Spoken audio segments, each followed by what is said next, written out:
最近真的是有够忙。我上周是不是说过一样的话？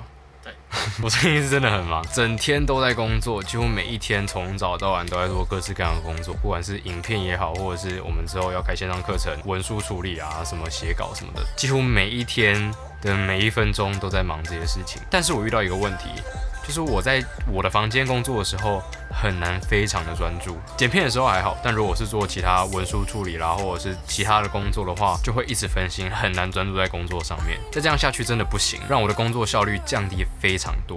所以我想到了一个解决办法，一个专门用来让你听噪音的 APP。要讲 App 还是 APP？App。一个专门用来听噪音的 APP。我还是讲 APP。App。一个专门用来听噪音的 App。It's weird, but it's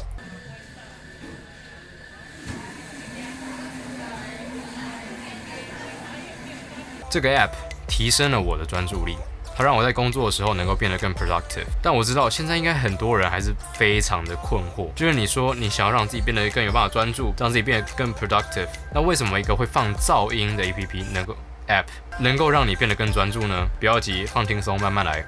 我现在解释给你听。Hey Greg, what does productive means?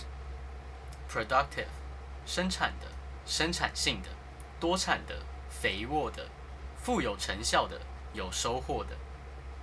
这是一个叫做 Coffee Shop Sounds 的 App， 这句成语叫什么？顾名思义，顾名思义，它就是一个来放咖啡厅的噪音的 APP。这样有3个的。如我刚刚说过的，我在房间工作的时候会蛮难专心的。但是我发现，如果我在咖啡厅工作，我可以非常的专注，不管是剪片还是其他的工作都一样，都可以非常的专注。但是去咖啡厅是有代价的，你需要花钱，然后你需要花时间，而且如果今天遇到刚好不方便出门的时候，你就去不了咖啡厅。这时候这个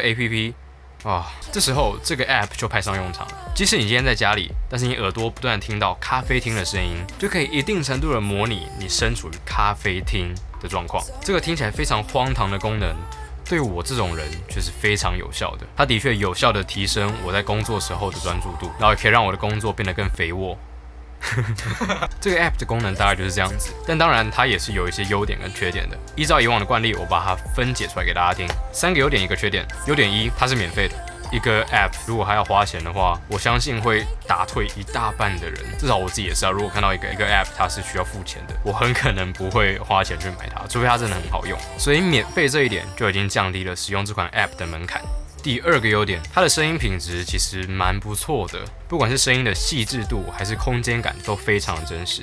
有一次我在我房间工作的时候，我戴着耳机听着咖啡声音，Coffee。有一次我在我自己的房间工作，然后听着咖啡厅的白噪音，中间有一段是有人从后面走过去的声音，但因为它声音真的是太真实了，所以让我有一瞬间误以为我身后真的有人。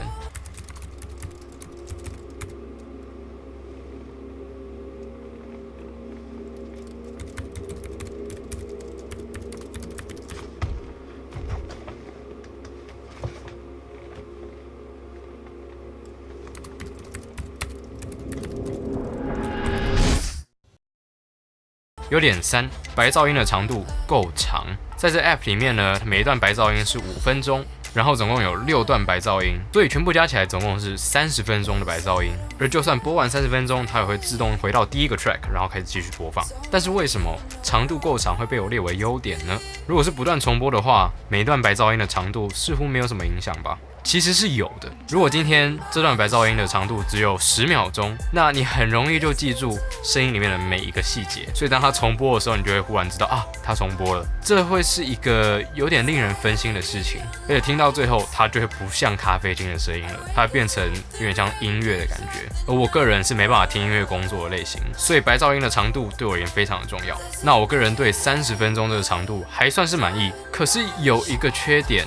这就带到了我目前觉得这个 App 最突出的缺点，就是当它播完一段白噪音，准备要切到下一段的时候呢，会有一个断层，它并不会直接接到下一段，听起来有点像这样。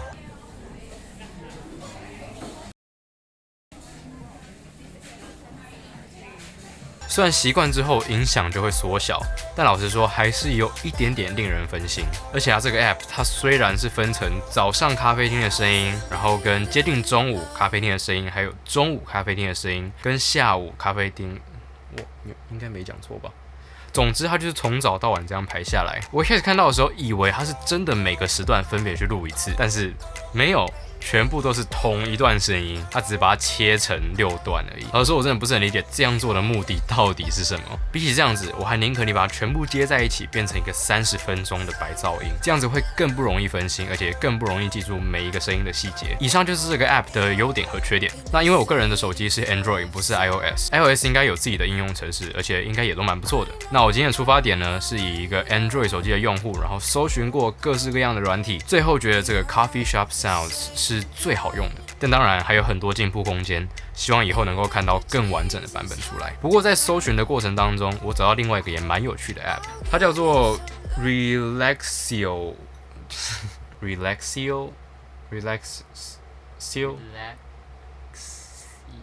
为什么我觉得这款 app 有趣呢？因为它比起 Coffee Shop Sounds， 它有更多元的白噪音。它不只有咖啡厅的声音，它同时还有森林的声音、下雨的声音、电风扇的声音、交通工具的声音，跟各式各样。而且你是可以自己去 mix and match 的。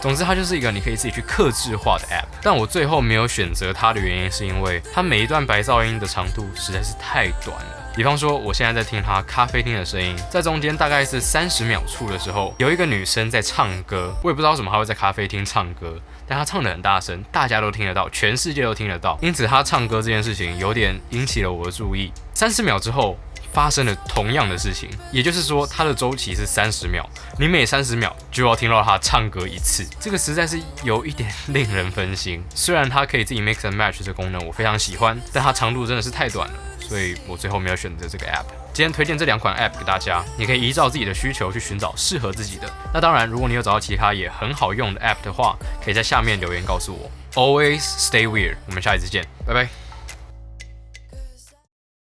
回来。我第2次回来之后，然后这样出来，对。我先测试一下，这样子就好了，对不对？这样就好了。